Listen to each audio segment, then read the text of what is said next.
Estimadas, bueno, el día de hoy vamos a ir con la primera clase ya formal, bien suavecita, no va a ser muy fuerte, más que nada como una introducción a lo que es la fisiología, de la fisiología del sistema y la homeostasis. Pero hoy día particularmente vamos a hablar de la fisiología de manera general y ya la próxima semana vamos a entrar en lo que es uno de los temas que hay que tratar, que es codificación sensorial. Entonces, antes de comenzar la clase, me gustaría ver si ustedes qué saben de los contenidos que tenemos que ver en esta presentación. Entonces me voy a cambiar de pantalla, me voy a cambiar a la otra, que es esta, para poder ir a Canvas.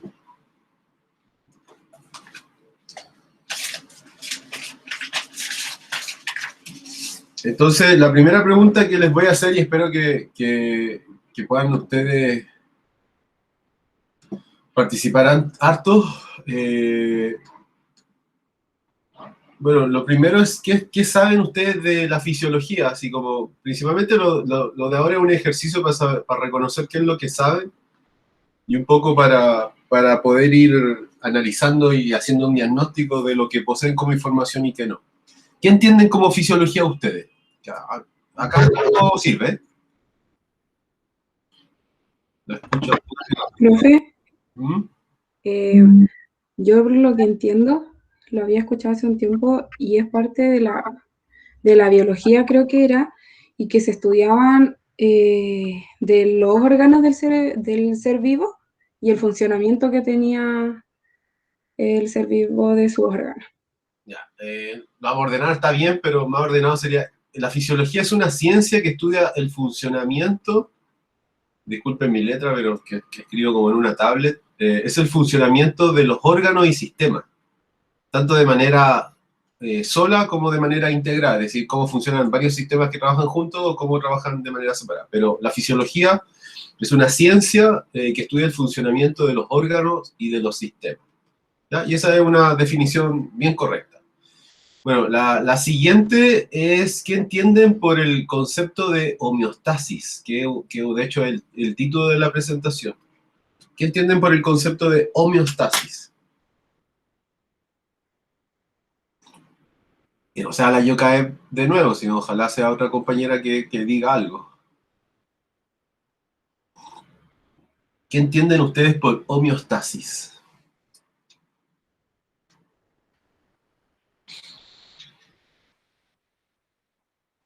O nunca la habían escuchado. Así, profe, ¿sabe qué? Yo levanto la mano y me dicen, ¿sabe qué? Yo nunca había escuchado ese concepto. El concepto de homeostasis. ¿Qué significa? Javier. Autorregulación. Es una regulación, ya vamos a escribir ahí, es una regulación, ¿sí? Es una regulación. ¿Una regulación de qué, Javiera? Creo que tú fuiste la que hablaste. Sí. No, fui yo, Catalina. Catalina, disculpa. ¿Regulación de qué?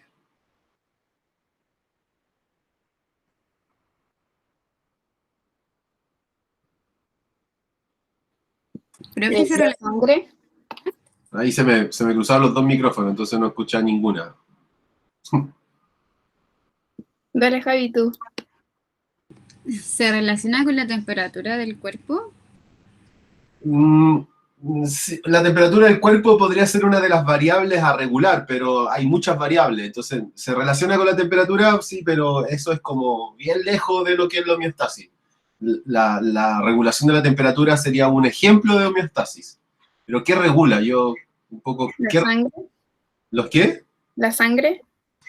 También podría ser una, pero en el concepto, por ejemplo, podría ser el pH, la sangre, la temperatura, un sangrado, podría ser la presión de oxígeno, podría ser la presión arterial, muchas variables. Pero todas esas variables en un conjunto, ¿cómo la podríamos definir? ¿Los órganos y los sistemas igual? Ya ahí algo se acerca de mejor forma, de una manera más general, pero es la regulación del estado de variables fisiológicas, en verdad. Es la regulación del estado de variables fisiológicas. Entonces, cuando yo me refiero a variables fisiológicas, Oye, me salió mal a la línea. Principalmente cuando yo me refiero a variables fisiológicas, ahí puede estar la temperatura, hay muchas, presión arterial, concentración de oxígeno, pH, etc. Entonces, la homeostasis es una capacidad que tiene el cuerpo de poder regular en un estado de equilibrio las variables fisiológicas que ocurren. De hecho, cuando se pierde la homeostasis, ahí van a ver, cuando se pierde la homeostasis, se pierde ese equilibrio, van a haber unos sistemas que lo intentan volver al equilibrio, que se llaman sistemas de retroalimentación. ¿Ya? Lo habíamos hablado el otro día, por ejemplo, si...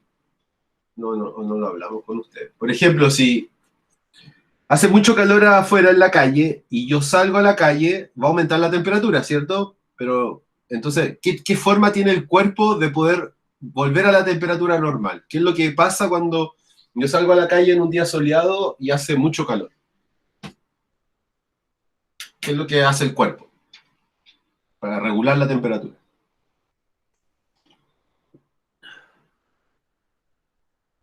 El cuerpo, ¿no? Porque usted quizás se come un helado, se toma algo refrescante y puede bajar también la temperatura, pero el cuerpo, ¿qué hace para regular la temperatura en un día cuando hace mucho calor?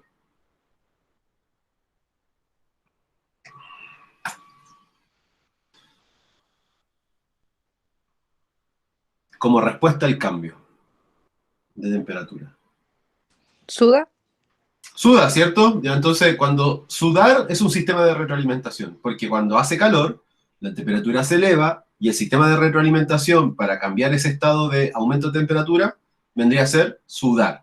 Y en el caso contrario, cuando por ejemplo hace frío, ¿qué pasa con nuestro cuerpo como sistema de retroalimentación?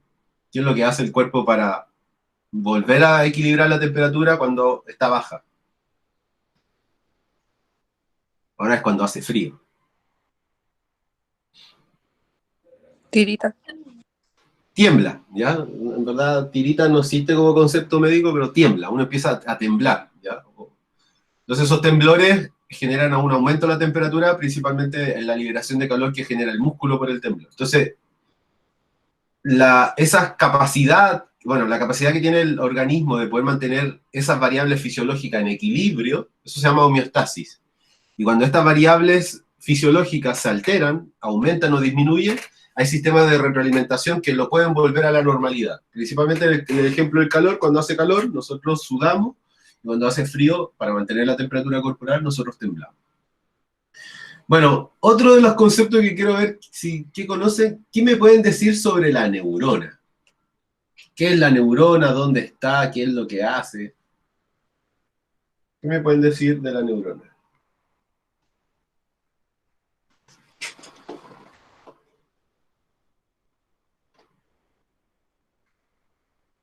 Está formada por un núcleo. Antes de estar formada de un núcleo, ¿qué es una neurona? Una célula. Ya, es una célula. Eso más importante que tiene el núcleo, eso es una célula. Y es la célula del sistema nervioso. Esa es la definición correcta. ¿Qué es la neurona? La neurona es la célula principal del sistema nervioso.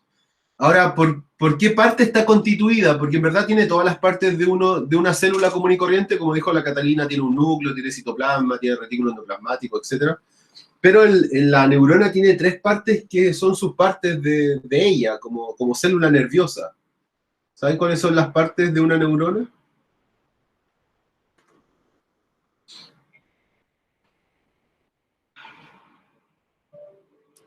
¿Las dendritas? Ya, uno son las dendritas. ¿Qué más? El axón. Células de Schwann. No, la célula de Schwann es un ejemplo de una célula glial, porque están las neuronas, están las neuroglias. Entonces, la célula de Schwann no es una parte de la célula, de la neurona. Falta algo, donde está el núcleo, donde está el citoplasma. Tiene un nombre eso. Dendrita y axón son las prolongaciones, pero falta el cuerpo. Soma. Soma, ¿cierto? Muy bien, el soma. Eso es como lo que uno debería saber de la neurona. La neurona es la célula representativa del sistema nervioso, porque es la representativa, es la más común y corriente del sistema nervioso. Y tiene 3 partes. Tiene unas dendritas, el axón, que son las prolongaciones, y el soma, que es como el cuerpo. Claro, bien. ¿Qué saben sobre el potencial de membrana? Que es otro concepto que vamos a revisar en la presentación. Cuando ustedes escuchan potencial de membrana, y después y de ahí vamos a ir al tiro al otro, y potencial de acción. ¿Qué se les viene a la cabeza? Hoy tengo sueño, disculpen.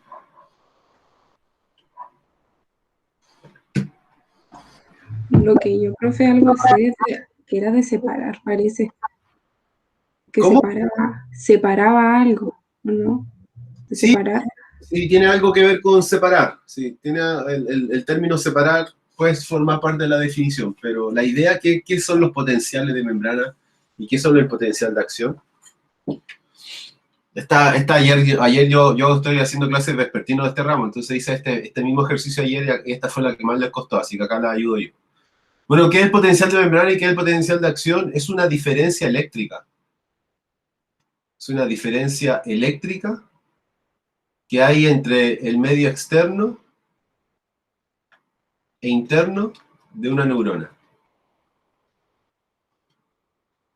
Y que se debe principalmente a los iones, que pueden haber tanto dentro como afuera de la neurona. Entonces, la cantidad de iones que hay adentro y afuera de una neurona determinan una diferencia eléctrica, que en el caso de cuando la neurona está en reposo, que se llama cuando la neurona está en reposo, va a recibir el nombre de potencial de membrana. Potencial de membrana es lo mismo que decir potencial de reposo de una neurona. Y de hecho tiene un valor eléctrico, que es de menos 70 milivolts. O sea, todas las neuronas que están en reposo cuando usted está durmiendo, las neuronas están en un estado de potencial de membrana o de potencial de reposo. Y si yo tomo un instrumento que mide voltaje al interior de la neurona, voy a encontrar que esa neurona tiene un valor de menos 70 milivolts en su interior. Todo esto debido a los iones, al movimiento de iones. El potencial de acción es lo mismo, es una diferencia eléctrica del medio externo e interno de una neurona debido a los iones, pero es cuando está en acción.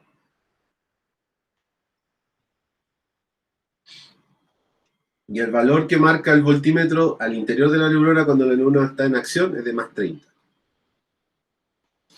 Entonces, el potencial de membrana y el potencial de acción en verdad es una carga eléctrica, es el valor de una carga eléctrica que se mide al interior de la neurona y que está dada principalmente por la concentración de iones. Entonces, los cambios en la concentración de iones van a determinar si se envía el impulso nervioso o no se envía.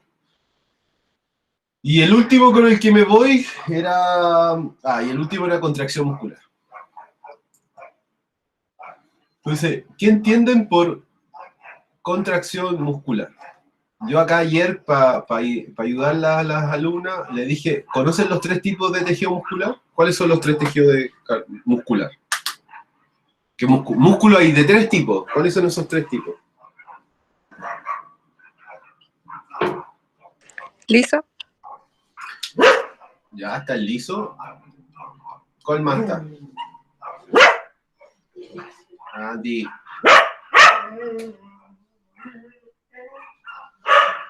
¿Cuál más está? Aparte del liso. Esquelético. Ya, muy bien, está el esquelético. ¿Y cuál más está? Falta uno.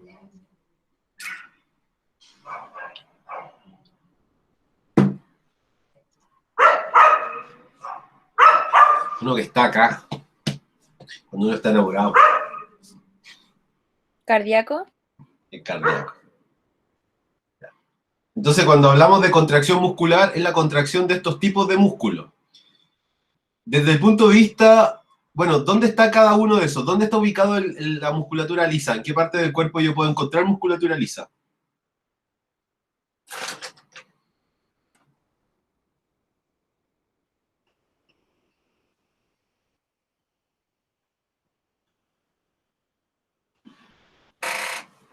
¿En qué parte del cuerpo yo puedo encontrar musculatura de tipo lisa?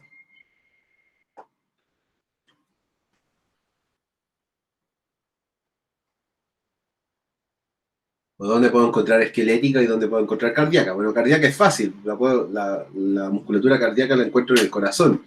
La esquelética la encuentro en los músculos esqueléticos. Pero ¿y la musculatura lisa dónde está?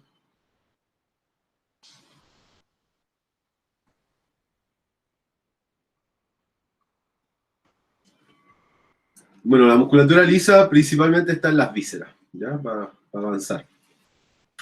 ¿Y qué es lo que podemos entender como contracción muscular? Así cuando uno habla contracción muscular, ¿qué entienden como por contracción muscular? Que el músculo se pone tenso, se contrae. Ya, que el músculo se pone tenso, que se contrae y que principalmente las partes más alejadas del músculo se acercan. Es decir, un acortamiento muscular, una contracción muscular trae una tensión y un acortamiento del músculo. Y principalmente ese acortamiento significa que los puntos más distales, los más lejanos del músculo, se acercan. Es una Profe, contracción. Dígame. ¿podría ser que también hacen como una presión al músculo? Al revés, los músculos generan una presión en el tejido. Eso podríamos, sí, eso podríamos decir, al revés. Pero bien, en verdad manejan los temas, saben más o menos de lo que estoy hablando. Quizás ahí en el potencial de membrana y acción que es más específico, eso no lo vieron, pero tienen por lo menos una visión de lo que tenemos que hablar en esta cátedra 1, que vamos a estar hablando por lo menos unas 2 o 3 semanas, vamos a estar con este power.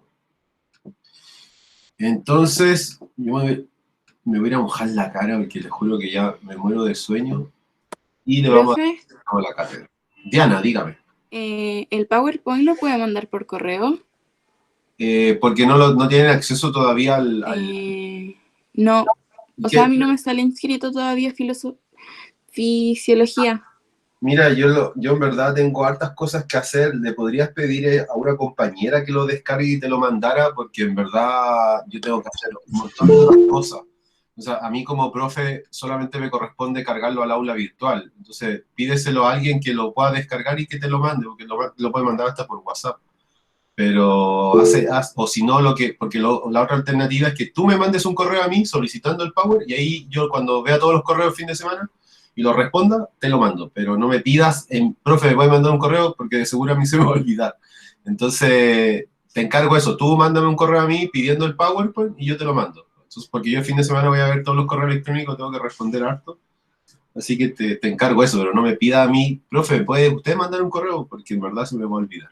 Te pido eso, tú mándame un correo a mí, mi correo es arayas.profesores.cl y ahí yo te lo mando. Pero lo más fácil sería que en verdad te lo mande una compañera que lo pueda descargar de la plataforma. Creo que ahí algunas ya podían entrar.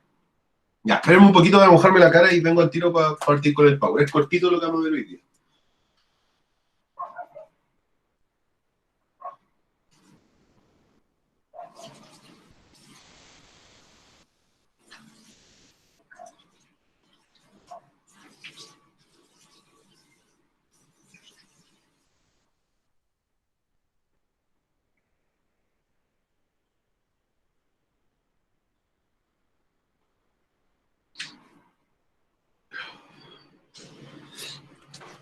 No es de pesado, en verdad es porque estoy colapsado de pega, este fin de semana voy a activar las plataformas, voy a empezar a subir harto material, la idea es dejar las unidades listas, entonces me complica en verdad andar mandando correos, entonces mándamelo tú y yo te lo respondo de ahí.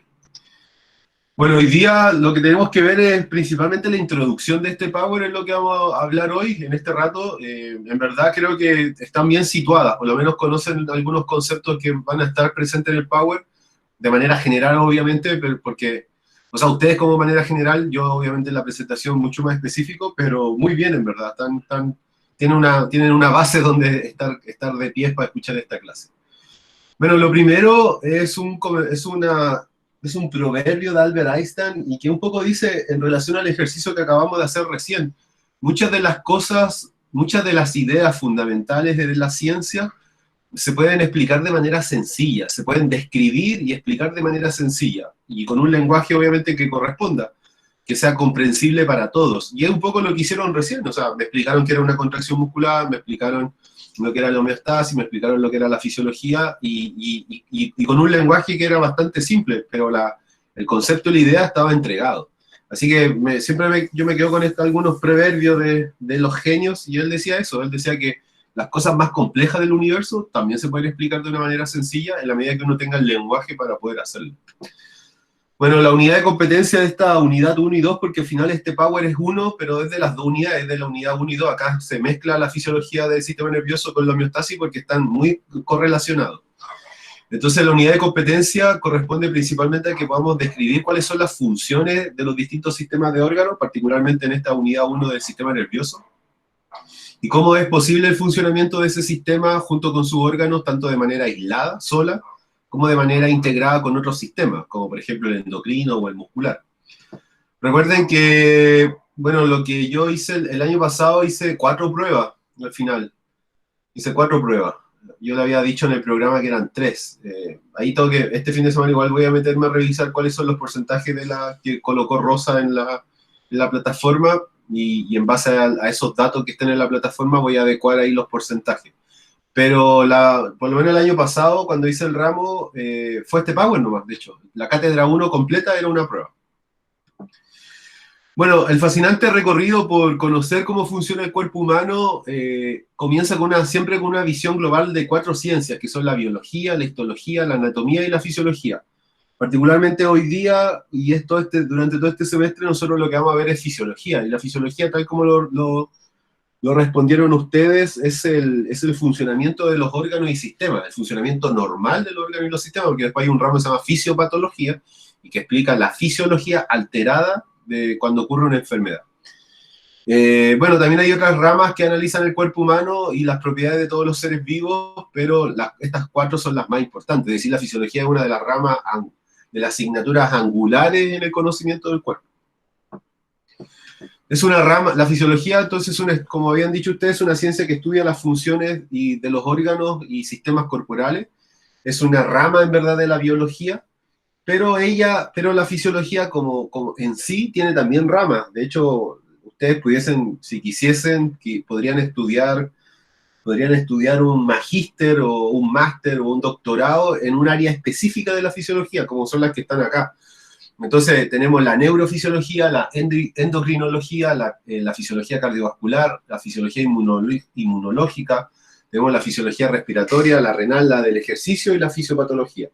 Me voy a quedar solamente con la definición de la primera porque esa es la que vamos a hablar en esta unidad.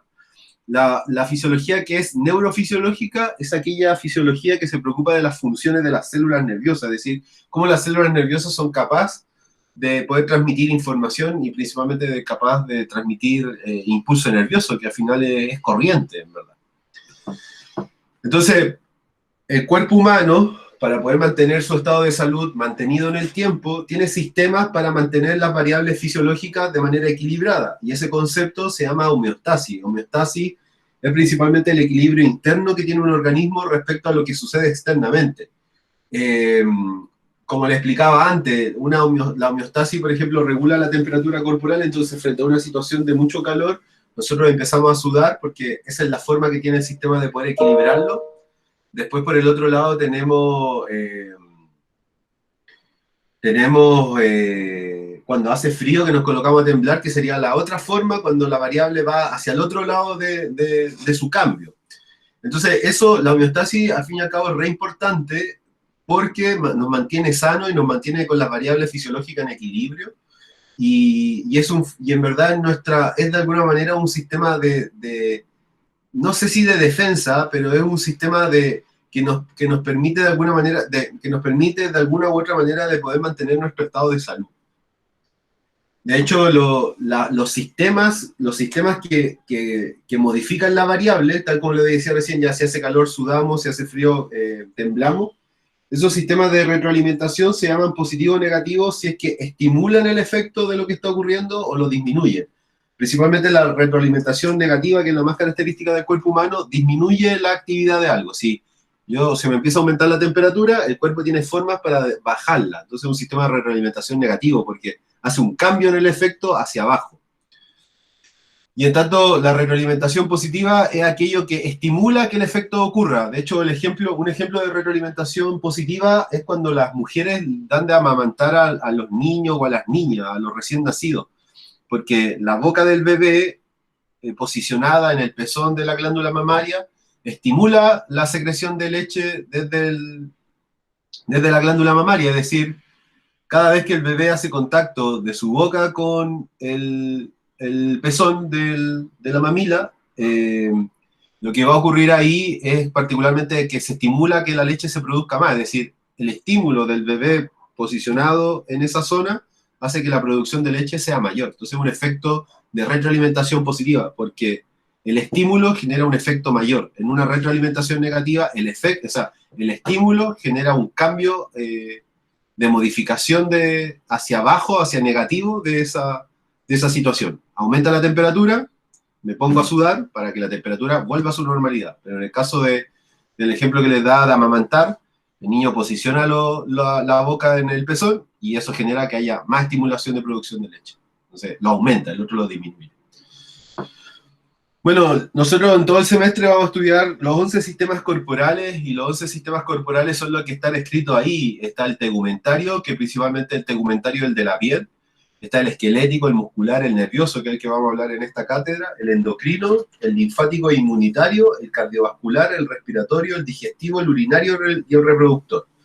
Pero ¿por qué el sistema nervioso está en negro? No porque no está en negro solamente porque ahora tenemos que hablar de él, sino que está en negro porque si el sistema nervioso falla, fallan todos los otros sistemas. Eso es algo que hay que tenerlo en cuenta. Por ejemplo, si a un paciente le ocurre un accidente cerebrovascular y queda parapléjico para siempre, lo más probable es que va a tener problemas renales. Es decir, una alteración o una enfermedad o una disfunción en el sistema nervioso va a traer sí o sí problemas en el resto de los sistemas, más aún cuando el cuadro sea grave. Entonces acá hay unas imágenes, están los 11 sistemas, y los 11 sistemas están con los órganos que le pertenecen y las funciones generales que hacen. Entonces, el que a nosotros nos importa es el nervioso. En la imagen, en el PowerPoint de su pantalla, lo más probable es que se ve súper chico, pero en verdad esta presentación, después cuando la que está cargada en el aula virtual, cuando ustedes la abran, ustedes le pueden hacer zoom y en verdad el nivel de detalle es alto, porque va un poco como, todas las imágenes que intento usar siempre son imágenes de alta resolución. Entonces, vamos a ir por el sistema nervioso nomás, el otro ustedes lo revisan. Bueno, el sistema nervioso tiene órganos que son el encéfalo, la médula espinal, los nervios, los ojos, los oídos, los sentidos del gusto, los sentidos, perdón, y las funciones principalmente es generar potenciales de acción, que son estos impulsos nerviosos, estas señales eléctricas, que permitan regular aquellos cambios externos que ocurren, es decir, aumento de la temperatura, el sistema nervioso genera los potenciales de acción para hacer el cambio de esa situación. Y también lo que hacen el sistema nervioso es controla el resto de los sistemas, y en el caso de los músculos les genera contracción muscular.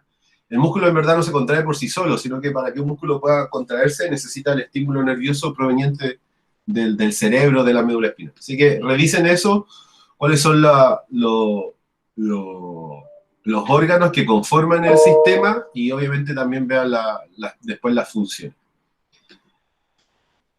Si yo les pregunto a ustedes, acá, porque ayer se enredó esta pregunta de esta tarea, si yo les pregunto a ustedes, ¿en cuáles sistemas el fonoaudiólogo tiene intervención?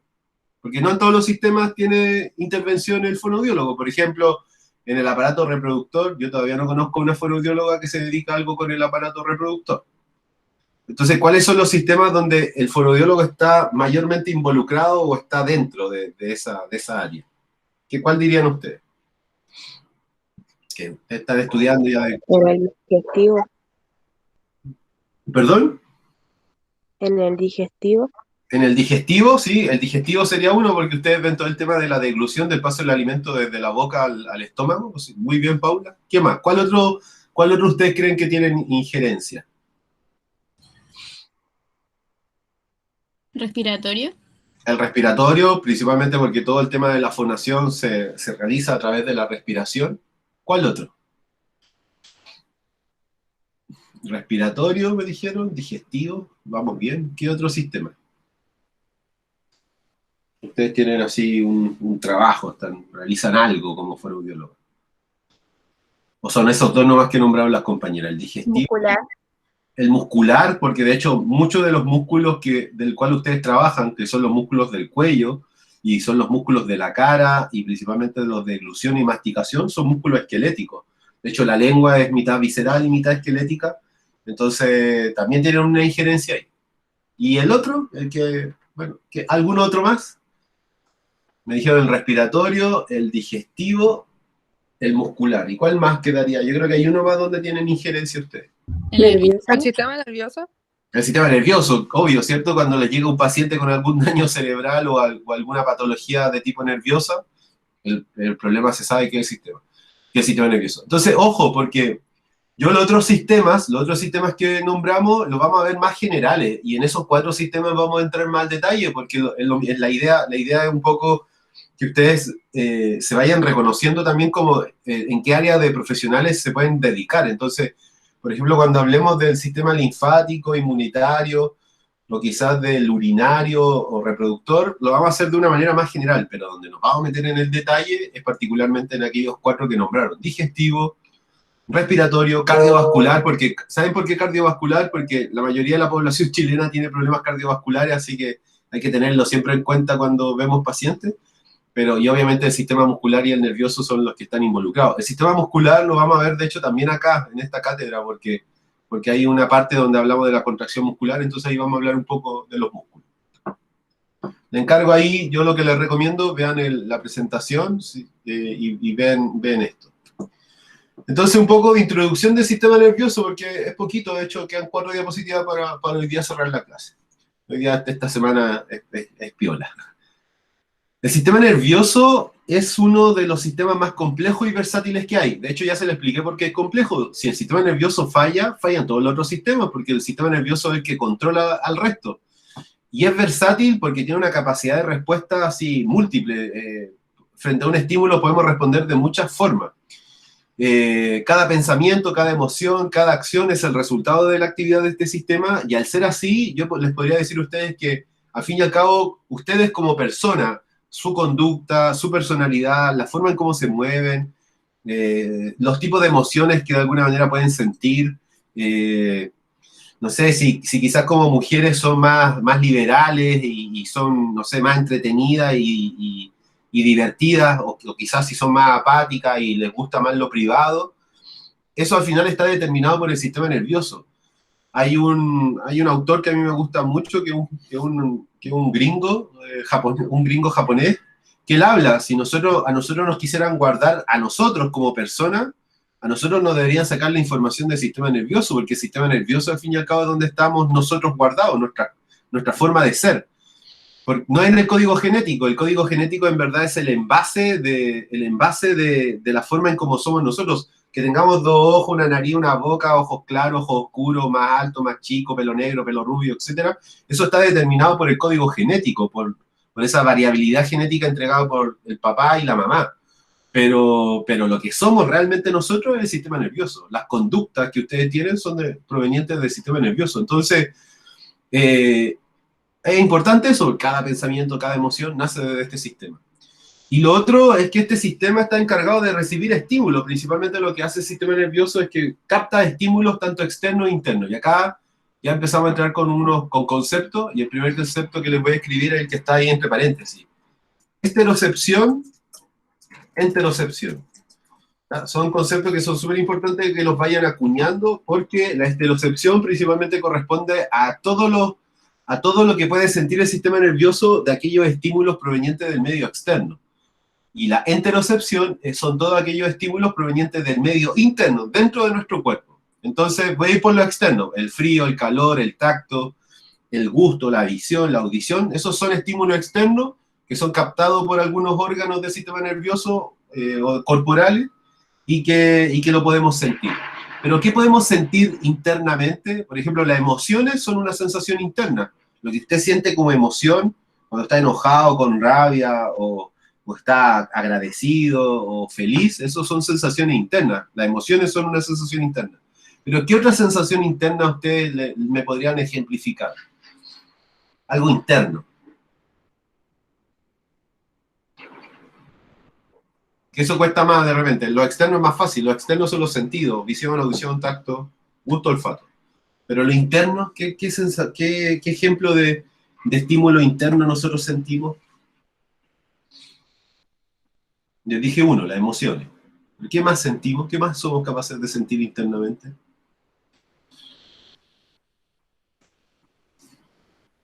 Cuando a usted le llega el periodo de menstruación, ¿qué les pasa a usted internamente? ¿Qué sienten? Dolor. Dolor. Ya, el dolor es una forma de manifestación de sensaciones internas, pero además hay otra. ¿Qué se le ocurre? ¿Qué se le ocurre como sensaciones internas? Además del dolor, además de la emoción. En este concepto que se llama interocepción.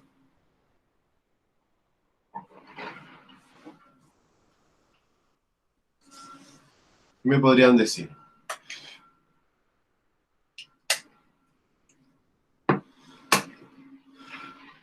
Cuando no comen, cuando ustedes no comen, ¿qué les puede pasar? Imagino que estamos presencial y no tomaron desayuno y se van a la U. Y están hasta las 4 de la tarde. ¿Qué les pasa? Uno se fatiga. Fatiga. Ya, un ejemplo es la fatiga. Entonces, ahí tienen varios. Fatiga, dolor, emociones. Y además le pueden agregar los mareos y las náuseas. Los mareos y las náuseas son sensaciones internas, no vienen de afuera. No es que a ti te tocaron y te dio náusea, no es que te tocaron y te dio un mareo. Son sensaciones totalmente internas. Y esas sensaciones internas provienen principalmente de este concepto que es la enterocepción. Entonces, ahí hay algo que está bien definido. Enterocepción es la capacidad que tiene el sistema nervioso de captar estímulos externos, frío, dolor, también dolor, frío, calor, y todo lo que tenga que ver con los sentidos. Y tanto aquella capacidad de sentir las cosas internas se llama enterocepción. Dolor, mareo, náusea, fatiga y la emoción. ¿Ya? Y todo eso el sistema nervioso lo procesa para dar una respuesta. Porque siempre cuando hay un estímulo nosotros vamos a responder. De hecho, esa capacidad que tiene el sistema nervioso de poder responder frente a los estímulos se llama irritabilidad. Y se define como la capacidad del sistema nervioso de poder responder a estímulos y a cambios físicos o químicos en el ambiente. Es la capacidad que tiene el cuerpo de detectar los cambios y de poder responder frente a ellos, y la forma que tiene para responder son estos sistemas de retroalimentación que pueden ser positivos o negativos, y que lo había explicado antes. Por eso que este power es uno solo, ¿no? Acá metí la unidad 1 y 2 porque la homeostasis está altamente relacionada con lo que hace el sistema nervioso. En verdad, el sistema nervioso es el ente que controla la homeostasis en gran parte, en gran medida. Entonces, la forma que tiene el cuerpo de poder captar esos estímulos es a través de receptores. Entonces, existen una inmensidad de receptores dentro de nuestro cuerpo para ser capaces de poder sentir esas cosas que debemos sentir, tanto internamente como externamente. Un ejemplo de organelos subcelulares o de células que son captadoras de estímulos, principalmente corresponden a los conos y los bastones. Los conos y los bastones son una estructura que están dentro de la retina del ojo y que son capaces principalmente de poder captar aquellos estímulos de luz, blanco y negro, en el caso de la sombra, que es lo que hacen los bastones, y los conos principalmente en las longitudes de onda que van a producir los colores. Entonces, en nuestro ojo existen unos receptores llamados conos y bastones que captan la luz, y a través de esa luz después van a hacer una transformación a un impulso nervioso que después nosotros en el cerebro lo vemos como imagen. Si yo les pregunto a ustedes, ¿dónde termina esa información? ¿En qué parte del cerebro? ¿En qué lóbulo termina la información visual? ¿Qué me responden? ¿Qué me podrían responder? Nosotros vemos con el ojo, pero después esa información es procesada en un lóbulo del cerebro. ¿Es el lóbulo frontal, el parietal, el occipital o el temporal? A ver si lo saben eso. ¿Dónde llega la información visual en el cerebro? ¿En qué lóbulo? ¿Parietal, temporal, frontal o occipital? Occipital, profe. Occipital, ¿cierto? Muy bien. En el lóbulo occipital es donde llega toda la información sensitiva relacionada con el ojo y que después nosotros lo transformamos en imágenes. Y bueno, también hay otros receptores, como ejemplo, uno muy importante en el olfato que se llama la pituitaria amarilla. En la cavidad bucal y nasal está la pituitaria amarilla y la roja. Y principalmente la amarilla es la encargada de transformar los estímulos de olores en esta sensación que es el olfato. Y hay otros también que son súper importantes que tienen que ver con el gusto. En la lengua existen también papilas, se llaman papilas gustativas, y esas papilas gustativas son capaces de sentir distintos sabores. Yo acá ahí un poco me pierdo, siempre me olvido de la lengua, pero en la lengua hay zonas donde se captan lo ácido, lo salado, lo dulce y lo amargo. Y está bien definido en qué parte de la lengua es. Si no me equivoco, aunque eso me puedo equivocar ahí, no es algo que manejo así tan de memoria, En la parte anterior de la lengua, principalmente nosotros creo que captamos las cosas ácidas, así como en la punta.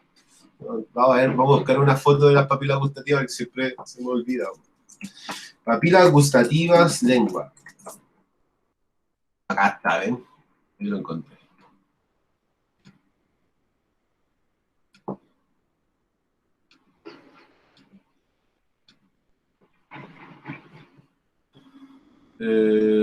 Ampliar imagen. Guardar la imagen. Saco esto. Vamos para acá.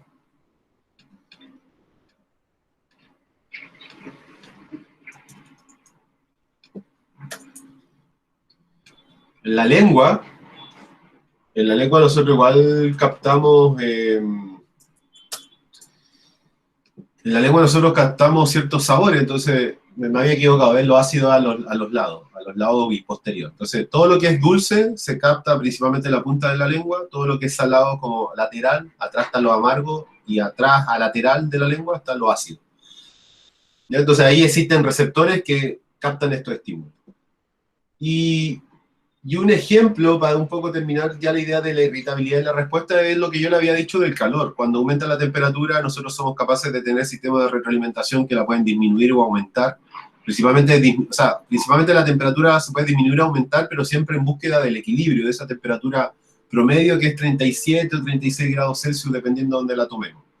Y las distintas células del cuerpo al final responden de muchas maneras frente a estos cambios que pueden ocurrir en esas variables fisiológicas. De hecho, cuando uno está enfermo o uno está así con un riesgo vital, es porque aquellas variables fisiológicas están todas alteradas y no hay forma de poder regularlas. De hecho, me imagino que han escuchado, si han visto Grey's Anatomy, el paciente llega súper enfermo y hay que estabilizarlo. Entonces, cuando hablan de estabilizar, ¿qué es lo que estabilizan? Aquellas variables fisiológicas que hacen perder la homeostasis. pH, concentración de oxígeno, presión arterial, niveles de azúcar en la sangre, etc., temperatura, etcétera, etcétera. Bueno, lo último, con esto termino. Con esto termino porque la próxima clase vamos a empezar ya con el tema que es codificación de la información sensorial. Cuando pensamos que el sistema nervioso es encargado de recibir un estímulo y después dar una respuesta frente a ese estímulo, hace calor, sudamos, hace frío, temblamos, es una respuesta. En verdad, todo en el sistema nervioso funciona de esa manera. Funciona con un estímulo que ingresa, un análisis de ese estímulo y después una respuesta frente a ese estímulo. Y eso recibe un nombre, se llama circuito sensorio-motor, o también se le llama circuito, loop sensorio-motor. Loop en inglés significa circuito. Entonces, se lo ejemplifico un poco fonobiológicamente. Yo estoy hablando y yo estoy hablando, entonces yo, en la medida que voy hablando, me voy escuchando, y eso es una sensibilidad. Entonces, cuando yo pronuncio una palabra de manera inadecuada, lo que hago es una corrección.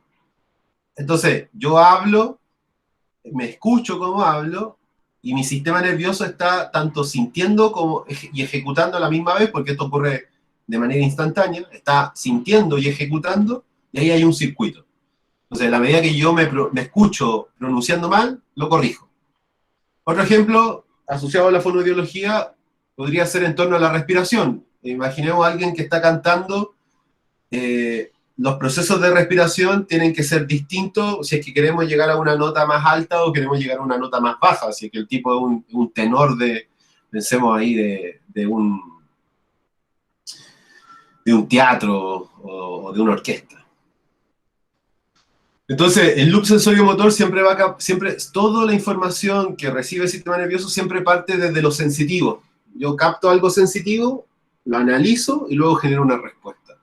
Y ese concepto de loop sensorio-motor va a ser en la piedra angular del principio de la otra clase, porque al fin y al cabo nosotros tenemos formas de que entra la información, principalmente las formas que tienen como entra la información, está asociado a los sentidos. La información entra por la visión, por el oído, por el gusto, por el tacto, por el olfato, y dentro de esos 5 sentidos deben tener claro que el más importante es el tacto, porque tiene una mayor superficie, tiene una mayor superficie de contacto que el ojo, que la visión, que el gusto y que el olfato. De hecho, antes los otros animales, por ejemplo, un perro tiene más desarrollado el olfato que el otro sentido, pero en el caso de nosotros hemos ido perdiendo el olfato en la evolución y se nos ha ido desarrollando principalmente el tacto y la visión, y obviamente también la audición. Pero los sentidos son las rutas de entrada de información al sistema nervioso, pero también hay que tener en cuenta que hay dos sentidos que no se hablan comúnmente. Uno que es la propiocepción, que a veces se confunde con equilibrio, pero no es lo mismo. La propiocepción es la capacidad que tenemos nosotros como ser humano de saber dónde estamos posicionados. Si ustedes están en la cama o están sentadas y tienen la rodilla estirada o tienen la rodilla doblada, o sea, si estirada o doblada, ustedes reconocen que tienen la rodilla doblada y estirada sin verla gracias a esos sistemas de propiocepción. Si ustedes cierran los ojos y levantan la mano, ustedes saben que la mano está elevada porque tienen un sistema sensorial que se llama propiocepción y que ubica su cuerpo en el espacio. Y hay otro sentido que está igual, no se describe mucho como sentido, pero existe, es verdad que está, que es la intuición, que es un poco, está basada en la experiencia también, pero la intuición se define un poco como esa capacidad de poder reconocer algo que puede suceder. Por ejemplo, los animales tienen la intuición súper detectada, principalmente las aves. Antes de temblar, ellos ya sienten el temblor y empiezan los vuelos para cambiar de lugar. En el caso del ser humano, las mujeres tienen un nivel de intuición mucho mayor que el hombre, particularmente para poder fijarse en las personas y particularmente también porque lo tienen mayormente desarrollado porque tienen un sistema de defensa relacionado principalmente con la protección de su hijo. Las mujeres son siempre más precavidas que los hombres porque tienen asociado genéticamente esa cercanía con el hijo y no es algo de género, no quiero calcar en algo de género, sino que es algo biológico. En la mayoría de las especies que existen en la Tierra, la figura del género femenino o de hembra, en el caso de los animales, ellas son las que protegen a las crías. Entonces, hay un desarrollo de intuición mucho mayor que el hombre. De hecho, son re pocas especies donde el macho o el varón se hace cargo del tema. Obviamente eso como sociedad hay que cambiarlo, pero yo lo veo desde un punto de vista más biológico. Luego esa información sensorial se va a procesar en distintos órganos del sistema nervioso. Algunas cosas se procesan en la médula espinal, como son los reflejos, pero aquellas cosas que son más complejas siempre se analizan en el cerebro, como las imágenes que decía su compañera que se procesan en el lobo occipital. Y por último, con esto termino, y la respuesta que va a dar el cuerpo frente a esos estímulos que están siendo analizados siempre son esto. Producimos movimientos, producimos conductas, producimos lenguaje o comunicación, producimos alguna función manual. ¿Por qué función manual distinta a movimiento? Porque en verdad lo que hace la mano motrizmente o en la ejecución es muy distinto a lo que hace el cuerpo. Y lo otro es la homeostasis. La homeostasis, esta búsqueda del equilibrio, también es una capacidad de respuesta. ¿Cuál es la que importa para ustedes? El movimiento, principalmente de la cabeza y el cuello y el tórax, porque ahí es donde tienen un nivel de intervención, y obviamente en el lenguaje. Entonces, esas dos áreas son abarcadas por el fonoaudiólogo. El kine principalmente se dedica de los movimientos y en la función manual, y en el caso de los terapeutas ocupacionales, ellos se relacionan más con la conducta y el movimiento en parte. Es decir, a los terapeutas ocupacionales les importa más la conducta, como gesto motriz, que el movimiento. A los kines les importa más el movimiento. En el caso de ustedes, los fonoaudiólogos, todos compartimos de alguna manera el aspecto de la rehabilitación. A ustedes les interesa más el lenguaje, en parte, ya como respuesta motora, porque igual les puede interesar otras aristas que forman parte de la carrera, pero desde el punto de vista motor, como ruta de salida, como respuesta del sistema nervioso, el lenguaje es una manifestación de algo motriz, de algo efector, de una ruta de salida. Bueno, estimadas, eso es la clase del día de hoy. No sé si quieran comentar algo. Yo creo que la clase estuvo buena para partir. Yo creo que no hay que partir con todos, pero ya la otra semana le vamos a meter ahí más. Lo que yo me queda pendiente, va a detener nomás la grabación. No sé si quieren hacer alguna pregunta para que quede grabada o estamos ok y yo después ya paro la grabación y ya me despido. ¿Algo que quieran preguntar o dudas sobre la materia vista? Y ahí yo después ya voy a hablar cosas del ramo ahí que tenía que hablar al principio y se me fue. ¿Algo que quieran preguntar o está todo ok para el día de hoy? Díganme que está ok. Sí. Todo bien, profe. Todo bien, profe. Ya, entonces detengo la grabación.